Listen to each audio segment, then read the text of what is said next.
ಒಳ್ಳೆ ಒಂದು ಇದು ಸಿಗ್ತೈತಿ ನಿಮ್ಗೆ. ಓಕೆ ಎಷ್ಟು ಸರ್. ನಾನು ಮಣ್ಣಿಂದ ಒಂದೇ ಉಳಬಾರ್ದು.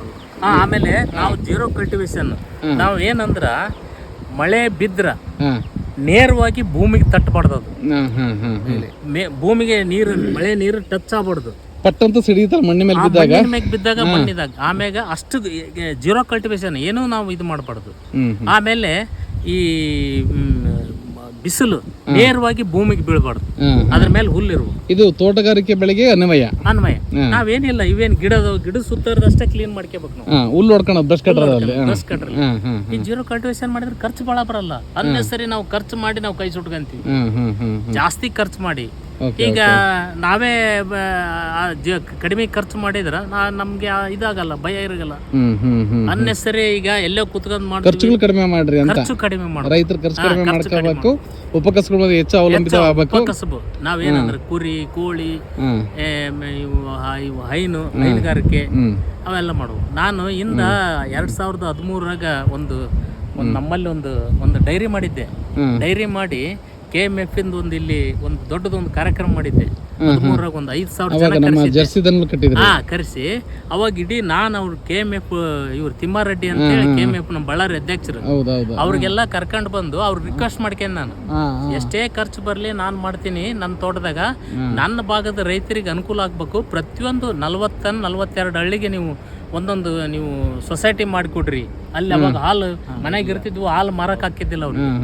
ನಾ ಮಾಡಿಕೊಟ್ಟೆ. ಅವ್ರ ಅಂತಾರೆ ಈಗೆಲ್ಲ ಹಳ್ಳ್ಯಾಕ ಹೋದ್ರ, ಅಲ್ರಿ ನಮ್ಮನ್ನೆಲ್ಲರನ್ನ ನೀವು ದಾರಿಗೆ ಹಚ್ಚಿದ್ರಿ, ನೀವ ಬಿಟ್ಬಿಟ್ರಲ್ಲ ಅಂತ.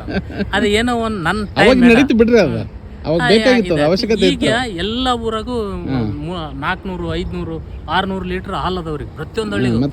ಈಗ ಎಲ್ರು ನೆನೆಸ್ತಾರ ಒಂದೊಂದ್ ಮನೆಗೆ ಸಣ್ಣ ಎಂತ ಇಲ್ಲ ಅಂದ್ರೆ ಒಂದು 50,000 ತಗೊಂತಾರ ನೋಡ್ರಿ. ತಿಂಗಳ 50,000 ಹಾಲಿನ. ಹೈನುಗಾರಿಕೆ ಇಲ್ಲ ಅಂದಿದ್ರೆ ನಮ್ಮ ದೇಶದಲ್ಲಿ, ಕರ್ನಾಟಕ ಎಷ್ಟೋ ಜನ ರೈತರು ಕೈ ತೊಳ್ಕೊಂಡ್ರು.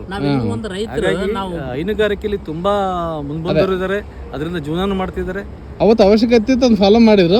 ಇವತ್ತು ನಮಗೆ ಬೆಳೆ ಜೋಳ ಹಾಕಿದ್ರೆ ಎಲ್ಲಾ ನುಸಿ ರೋಗಗಳು, ಬಿಳಿ ಬರ್ತಾ ಇದೆ, ಔಷಧಿ ಹೊಡಿಬೇಕು.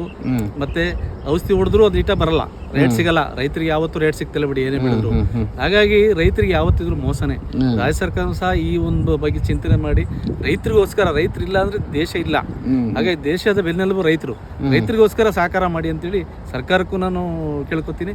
ಹಾಗೆ ನಮ್ಮ ರೈತರಿಗೂ ಸಹ ಸಣ್ಣ ಒಂದು ರೈತರ ಸರಿ, ದೊಡ್ಡ ರೈತರ ಸರಿ, ಕಡಿಮೆ ವೆಚ್ಚದಲ್ಲಿ ಜಾಸ್ತಿ ಖರ್ಚು ಮಾಡ್ದಲೆ, ಜಾಸ್ತಿ ರಾಸಾಯನಿಕ ಹಾಕ್ತಲೆ, ಏನು ಇವತ್ತು ಆರ್ಗ್ಯಾನಿಕ್ ಬಂದಿದೆ, ಆರ್ಗ್ಯಾನಿಕ್ ಗೊಬ್ಬರದಲ್ಲೇ ನಾವು ಮೇಂಟೆನೆನ್ಸ್ ಮಾಡಿ ಆರೋಗ್ಯ ನೋಡ್ಕೊಳ್ಳೋ ಅಂತ ಒಂದು ವ್ಯವಸ್ಥೆಗೆ ಬರಬೇಕು ಅಂತ ಕೇಳ್ಕೊತೀನಿ. ಯಾಕೆಂದ್ರೆ ಇವತ್ತು 20 ವರ್ಷ 25 ವರ್ಷಕ್ಕೆಲ್ಲ ಶುಗರ್ ಬರ್ತಾ ಇದೆ. ಶುಗರ್ ಕಾಯಿಲೆ ದೊಡ್ಡ ಮಾರಕ ಕಾಯಿಲೆ ಆಗಿದೆ ಇಂಡಿಯಾದಲ್ಲಿ. ಹಾಗಾಗಿ ಕ್ಯಾನ್ಸರ್ ಇದರಿಂದ ಎಲ್ಲನೂ ನಾವು ಹೊರದಬ್ಬಬೇಕು ಅಂದರೆ ಮೇಲಾಗಿ ಆಕಳಿಗೆ ಈ ಗಲ್ಲ ಮತ್ತು ಸಗಣಿ ಗೊಬ್ಬರನ್ನ ನಾವು ಇದಕ್ಕೆ ಯೂಸ್ ಮಾಡ್ತಾ ಭೂಮಿಗೆ, ಅದರಿಂದಲೇ ಒಂದು ಲೇಟ್ ಆಗುತ್ತೆ, ಅದಕ್ಕೆ ಅಡ್ಜಸ್ಟ್ ಆಗಿ ಲೇಟ್ ಆಗುತ್ತೆ ಮಣ್ಣು. ಆದರೂ 6 ತಿಂಗಳು ವರ್ಷ ಅದನ್ನು ಮಾಡಿ ಒಂದು ಬೆಳೆ ನಮಗೆ ಕಡಿಮೆ ಲಾಸ್ ಆದ್ರೂ ಪರವಾಗಿಲ್ಲ. ಅದ್ರ ಬಗ್ಗೆ ನಾವು ಚಿಂತನೆ ಮಾಡಿ ಪ್ರತಿಯೊಬ್ಬರಿಗೂ ಮಾಹಿತಿನ ರೈತರಿಗೆ ನೀಡಬೇಕು ಅಂತೇಳಿ ಈ ಯುವಕರಲ್ಲಿ ಯುವಕರಲ್ಲಿ ನಾನು ಕೇಳ್ಕೊತೀನಿ. ಯಾಕೆಂದರೆ ಯುವಕರಲ್ಲಿ ಇವತ್ತು ಜ್ಞಾನೋದಯ ತುಂಬ ಇದೆ, ಸೋಷಿಯಲ್ ಮೀಡಿಯಾ ಇದೆ, ಪೇಪರ್ ಇದೆ, ಎಲ್ಲದರಿಂದ ತಿಳ್ಕೊಳ್ಳೋಂಥ ಅವಶ್ಯಕತೆ ತುಂಬ ಇದೆ. ಯುವಕರು ಆದಷ್ಟು ನಿಮ್ಮ ತಂದೆ ತಾಯಿಗಳಿಗೆ, ನಿಮ್ಮ ಒಂದು ರೈತ ಕುಟುಂಬದಿದ್ದರೆ ಎಲ್ರಿಗೂ ಶೇರ್ ಮಾಡ್ತಾ, ಈ ಒಂದು ಏನು ಯೂಟ್ಯೂಬ್ ಇದೆ, ನಮ್ಮ ಈಶ್ವರ್ ಸರ್ದು ಒಂದು ಯೂಟ್ಯೂಬ್ ಇದೆ, ಯೂಟ್ಯೂಬ್ನ ನೋಡ್ತಾ ಎಲ್ಲರೂ ಭೂಮಿನ ಫಲವತ್ತತೆಗೆ ಒತ್ತು ಕೊಡಿ ಅಂತ ಕೇಳ್ಕೊತೀನಿ. Thank you sir, thank you. Okay Mahesh sir, ನಾನು ನಿಮ್ಮ ಇದನ್ನು ಒಂದು ಇದರಲ್ಲಿ ಅಪ್ಲೋಡ್ ಮಾಡ್ತೀನಿ. ನೋಡಿ ಎಷ್ಟು ಜನಕ್ಕೆ ಮುಟ್ಟುತ್ತೋ ಅಷ್ಟು ಜನಕ್ಕೆ ಮುಟ್ಟಲಿ ಅನ್ನೋದು ಅಷ್ಟೇ ನನ್ನ ಭಾವನೆ. ಹಾಗಾಗಿ ಥ್ಯಾಂಕ್ ಯು.